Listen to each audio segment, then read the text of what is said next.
அஸ்ஸலாமு அலைக்கும். அன்பார்ந்த மாணவர்களே, நான் எங்களோட கிளாஸை ஸ்டார்ட் பண்ணுவோம். ரைட், எங்களோட கிளாஸை ஸ்டார்ட் பண்ணுவோம். நாங்கள் இன்றைக்கு 2027 பேட்ச் இல்லையா, 2027 பேட்சுக்கு நடந்த எஃப்டபிள்யூசியினுடைய ஃபர்ஸ்ட் டேர்ம் பேப்பர். ஸோ அதில் எஸ்ஏ டிஸ்கஸ் பண்ண போகிறோம். ஸோ அதில் முதலாவது எஸ்ஏக்குள்ளே சரிதானே?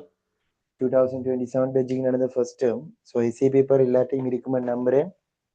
குரூப்லையும் போட்டிருப்பேன், ஒருக்கா பாருங்க. இல்லைன்னா பிளேல் கமெண்ட் பண்ணுவோம். நான் இப்போ பேப்பரை போட்டு விடுறேன் இல்லாதாக்களுக்கு. குரூப்ல ஆல்ரெடி போடப்பட்டிருக்குது, பார்த்துருப்பீங்கன்னு நம்புறேன். Right, okay. பிளேல் நான் கேள்விக்குள்ள போவோம். ஸோ முதலாவது எஸ்ஏ பாருங்க. ஃபர்ஸ்ட் எஸ்ஏ, முதலாவது எஸ்ஏ பாட பாருங்க. முதலாவது எஸ்ஏ பாருங்க. முதலாவது எஸ்ஏ ஏ பாட பாருங்க. ஏ பாட் போக்குவரத்து போக்குவரத்து கட்டுப்படுத்தும் சமிஞ்சை விளக்கு எஸ் ஒன்றினை அருகிலுள்ள படம் காட்டுகிறது. இது சாய்வான உலோக கம்பியினாலும் கிடையான சங்கிலியிலும் கட்டப்பட்டு சமநிலையில் உள்ளது. விளக்கின் நிறை 240 நியூட்டன் ஆகவும் கிடைச்சங்கிலியின் இழுவை 140 நியூட்டன் ஆகவும் காணப்பட்டது அப்படின்னு சொல்றாரு. சரிதானே? பாருங்க. ஸோ இப்படி இருக்கா வேணா. ரைட், அப்ப இதுல இவர் சொல்ற பிள்ளைகள் பாருங்க, எனக்கு தெரியும்.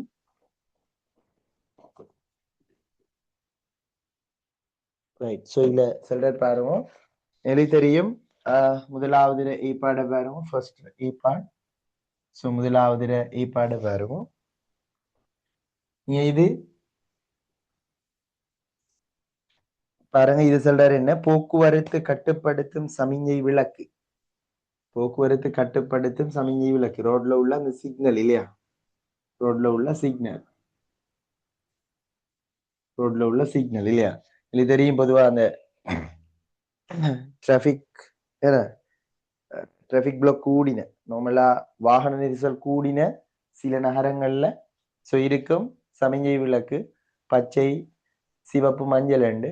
ஸோ அப்ப எங்களுக்கு தெரியும். ஸோ அப்படிப்பட்ட ஒரு சமிஞ்சை விளக்குற படம் தான் காட்டியிருக்காரு. அப்படி ஒரு சமிஞ்சை விளக்கு, சமிஞ்சை விளக்கு இவர் சொல்றார் பாருங்க.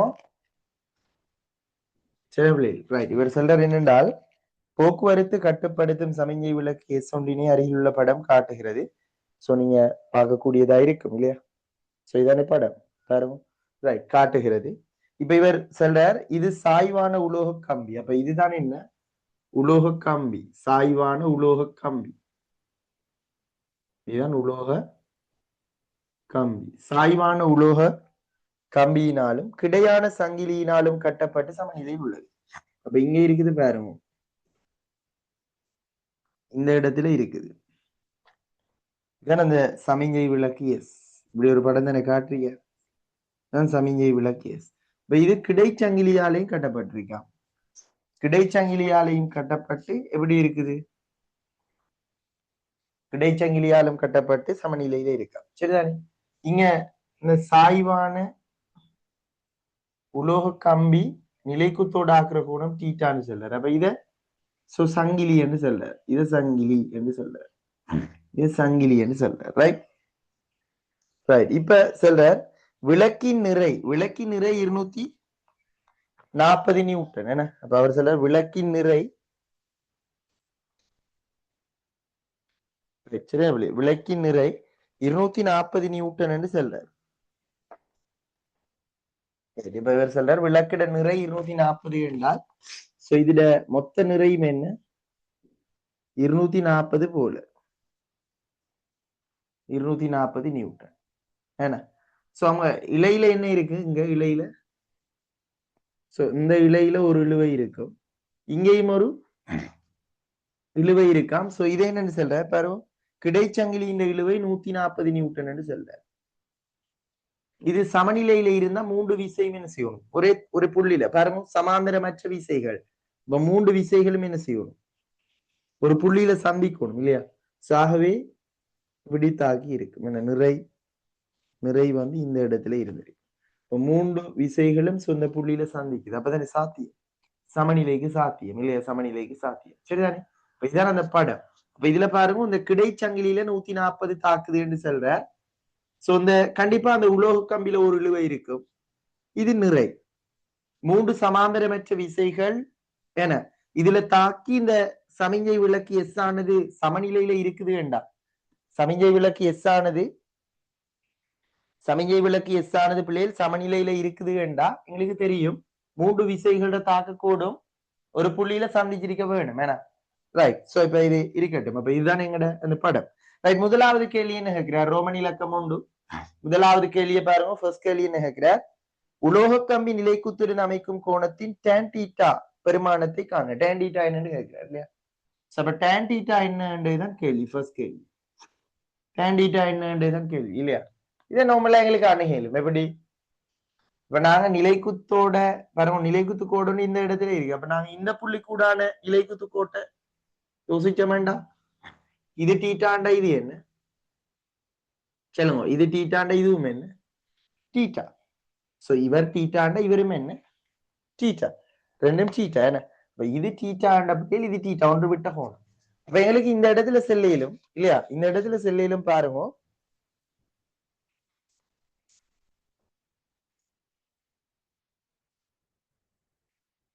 பாருங்க எங்களுக்கு இந்த இடத்துல செல்லையிலும் சோ இந்த டீய டீட்டாவினூடு கூறு பிரிக்கைக்குள்ள சோ அப்ப பாருங்க டீய இந்த டீட்டாவினூடு கூறு பிரிக்கைக்குள்ள கிடைநிலை குத்து கூறுகள் வரும்.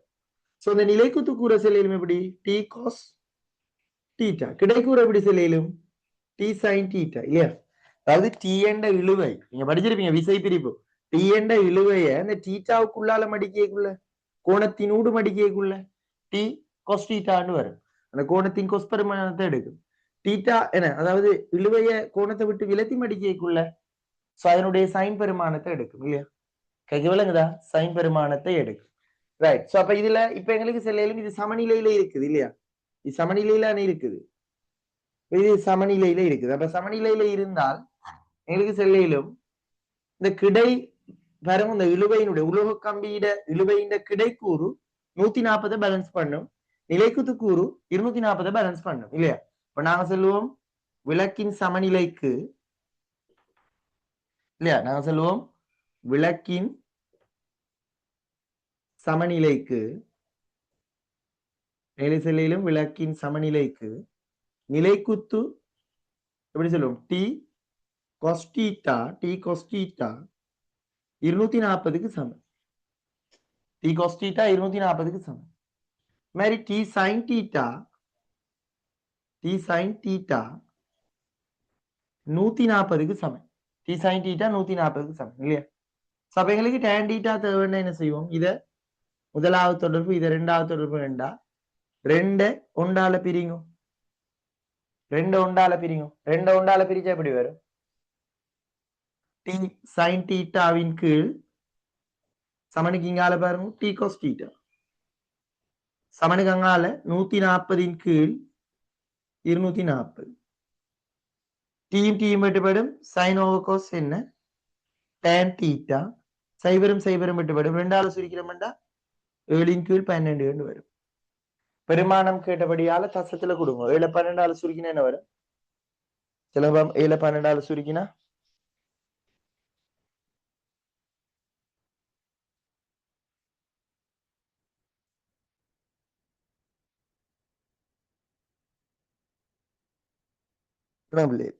பன்னெண்டாவது சுருக்குங்க 0.58 வரும் இல்லையா. 0.58 வரும் tan theta. அப்ப tan theta வேல்யூ 0.5833 போகும். நாங்க 2 தசம தானத்துக்கு மட்டும் தட்டி எடுப்போம். சரியா, நோட் பண்ணிக்கொள்ளும். சின்ன ஒரு கொஸ்டின் இல்லையா, நோட் பண்ணிக்கொள்ளும்.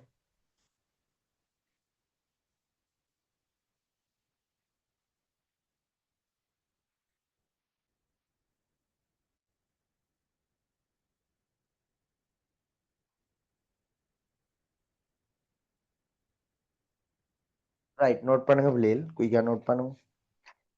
டைம் போதுமா?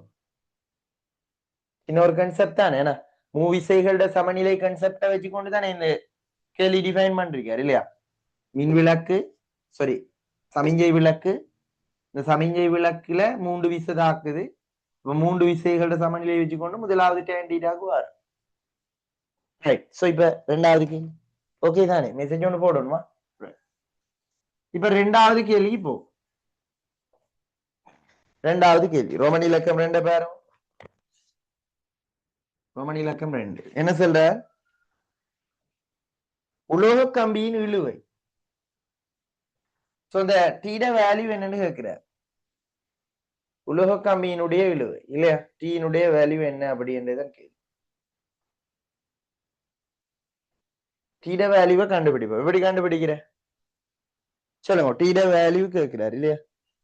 டீட வேல்யூ எப்படி கண்டுபிடிக்கிற? ஒன்று மடக்க அட்டவணை இருந்தா என்ன செய்வோம்? இயற்கை தாஞ்சன்கள்ல போய் தீட்டாட வேல்யூவை கண்டுபிடிப்போம்.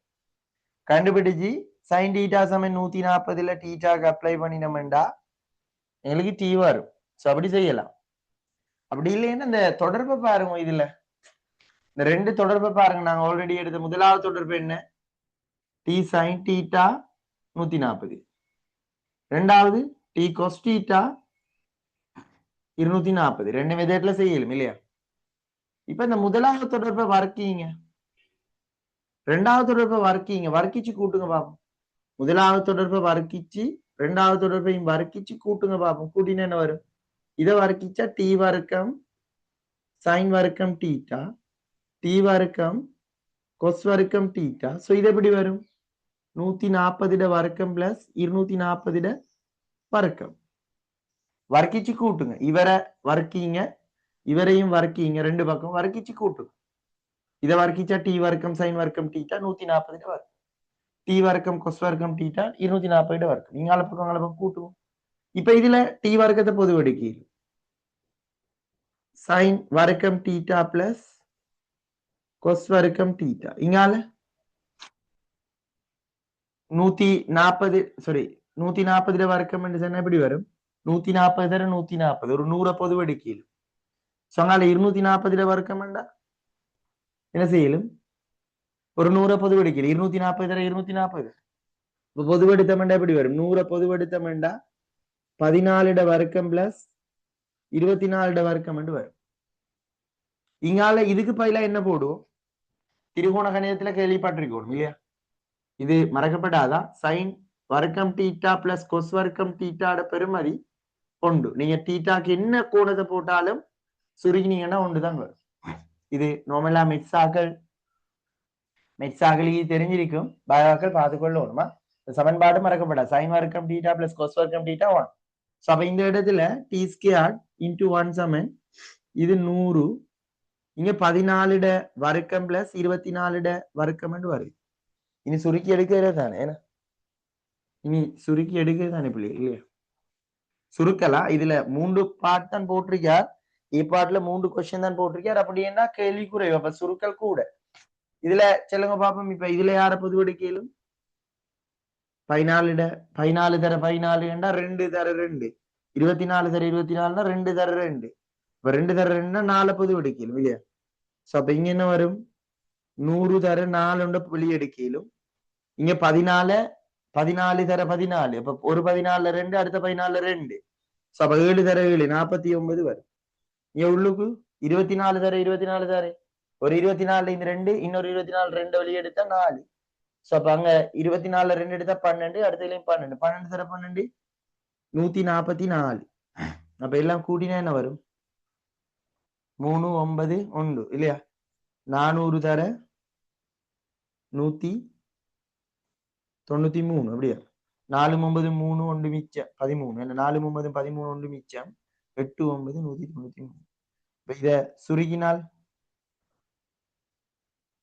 ഈ സമയം ഇയാളെ വർഗമൂലം എടുത്ത 400 തര 193 எப்படி வரும்? 400 வெளியே எடுத்தா 400 வெளியே எடுத்தா என்னன்னு வரும்? 20. 193க்கு 193க்கு வர்க்கமூலம் எடுத்தா வர்க்கமூலம் எடுங்க. அண்ணல வாக்கல் முறையில் எடுங்க. 193க்கு வர்க்கமூலம் எடுத்தா இதுல 14 வருமா? 14 தர 14 என்னண்டு வரும்? 196. இப்படிதான். 14 தர 14 என்னண்டு வரும்? 196 வரும் இல்லையா? அப்ப 14 தர 14 196. அப்ப 13 தசமண்டு வரும் இல்லையா? 13 தசமண்டு வரும். பாருங்க, சுருக்கி எடுக்க பிள்ளைகள் குயிக்கா. கேள்வியில தந்திருக்காரா உதவிக்கு? ஒன்றும் தர இல்ல. அப்ப சுருக்கித்தான் எடுக்கணும். என்ன 193 13 தசம் போடும் ஆன்சர். 13 தசம் போடும் 13 தசம் 89. குட். 13 தசம் 89. 13 தசம் 89. அப்ப இதை சுருக்கி விட்டா என்ன வரும்? 2ஆல சுருக்கி விட்டா 52 18 ஒன்று மிச்சம்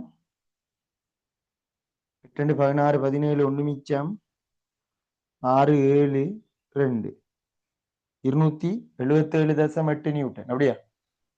சரி, ஆன்சர் மறைதா 277 தசம் 8 நியூட்டன். ஓகே அப்படி. Right, good. சுருக்கி கொள்ளணும். ஏதாவது சிக்கல் இருந்தா சொல்லணுமா? சுருக்கி கொள்ளணும். ஏதாவது சிக்கல் இருந்தா சொல்லணும். நோட் பண்ணுவோம்.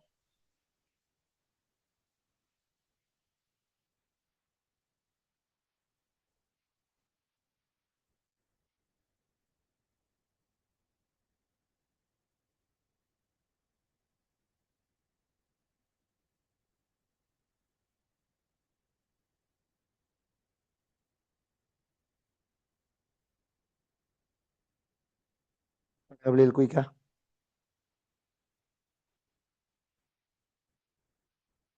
சோ கடைசி கேள்வி என்ன? சரி, ஓகே, ரைட். அடுத்ததுக்கு போமா. மெசேஜ் போடணும். டைம் வேணுமெண்டா மெசேஜ் போடணுமா? டைம் வேணுமெண்டா மெசேஜ் ஒன்று போடணும். Right, okay. அடுத்த கேள்விக்குள்ள போமா. அடுத்த கேள்விக்குள்ள போகும்.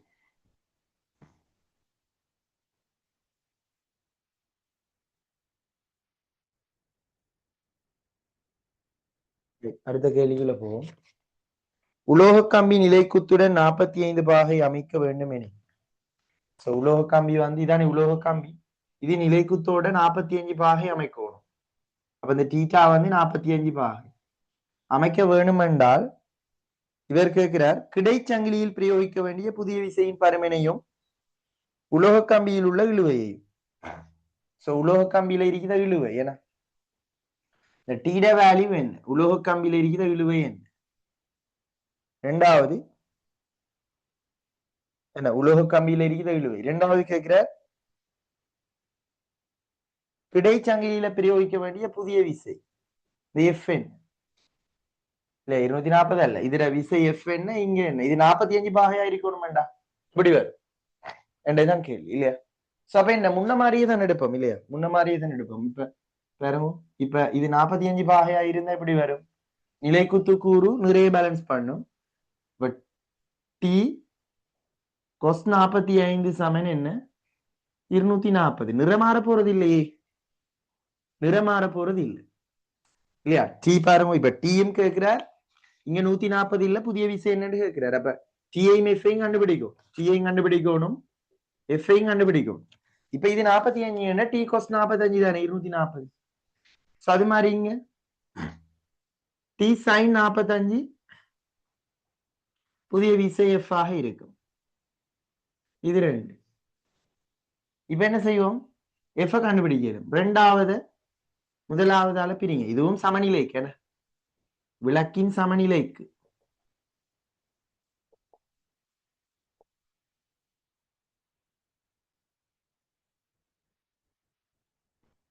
ரைட், விளக்கின் சமநிலைக்கு. ரைட். இப்ப சொல்லுங்க பாப்போம். ரெண்டாவது முதலாவதால பிரிங்கும். பிரிகைக்குள்ள எப்படி வரும்?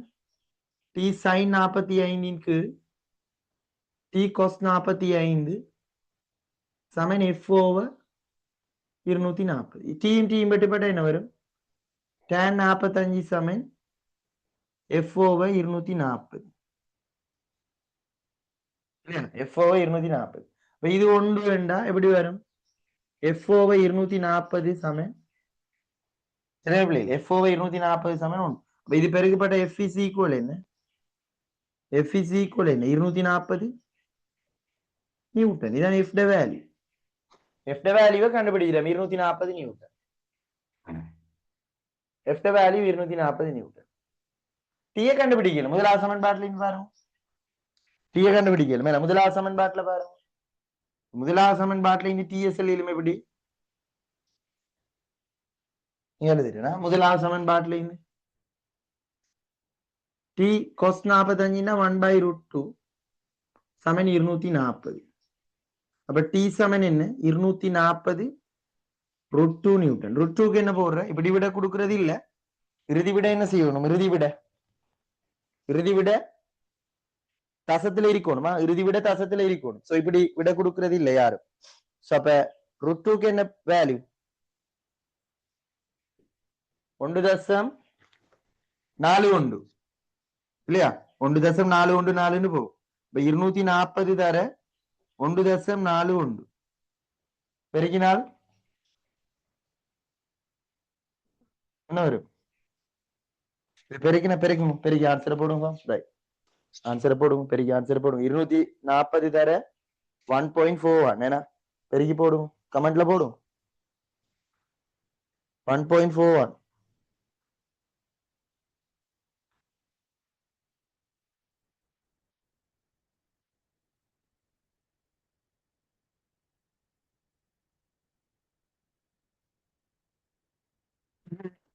Right good. என்ன வருது? 338.4 338.4 நியூட்டன் என்று வருது. 338.4 நியூட்டன்.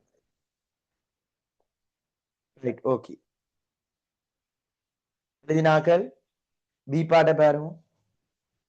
எழுதினாக்கள் பி பாட்டை பாருங்க. எழுதினாக்கள் பிள்ளைகள் பி பாட்டை பாருங்க. பி பாட் கொஸ்டினை பாருங்க.